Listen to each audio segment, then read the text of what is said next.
Sir Paul McCartney, the legendary pop icon, has racked up a staggering 300 million record sales from his Beatles days, and another 67 million solo, might appear to have nothing left to prove. Yet, it turns out, he's rather particular about how he's presented on screen. The NME was informed by Thomas Brodie Sangster, who portrayed Sir Paul in the John Lennon biopic Nowhere Boy, directed by Sam Taylor Johnson, that McCartney had problem with the casting.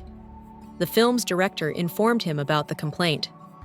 The performer reported, "The one comment I did get was that he didn't like the fact that Aaron Taylor Johnson, who played John, was taller than me, because he said that wasn't the case." John Lennon's half-sister, Julia Baird, wrote a memoir that served as inspiration for Nowhere Boy, which follows the early years of the Beatles as seen through Lennon's eyes. Sam Taylor Johnson, who would go on to marry Aaron Taylor Johnson, cast him as the lead in her debut feature film. Aaron was 5 feet 11 inches tall. Sir Paul was irritated because Brodie Sangster is just an inch shorter than him, even though both he and his old songwriting partner were around 5 feet 11 inches tall. Sir Paul's worries are certain to grow in light of the casting decisions for the 4 next Beatles films, which are set to be released in 2028 and directed by the renowned Sir Sam Mendes. One member of the Fab Four's life will be explored in each film. Joseph Quinn will play the quiet, youngest Beatle, George Harrison, while Barry Keoghan will play the friendly drummer, Sir Ringo Starr. Actor Harris Dickinson, who plays John Lennon, is slightly taller than 6 feet and 2 inches, while Gladiator the Saint star Paul Mescal is supposedly around the same height as Sir Paul.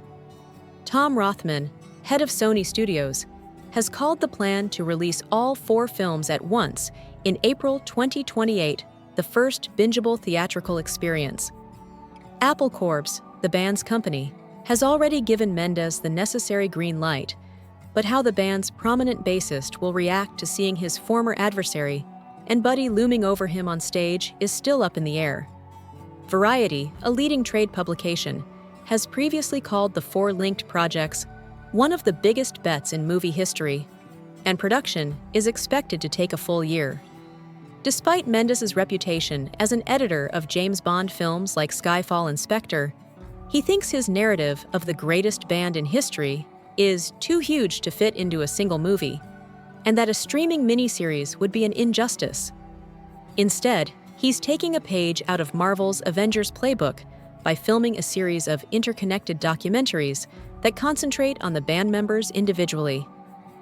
These films will follow the band as they rise from humble beginnings in post-war Liverpool to grittier Hamburg clubs, and finally to the world stage as one of the most iconic pop bands of all time.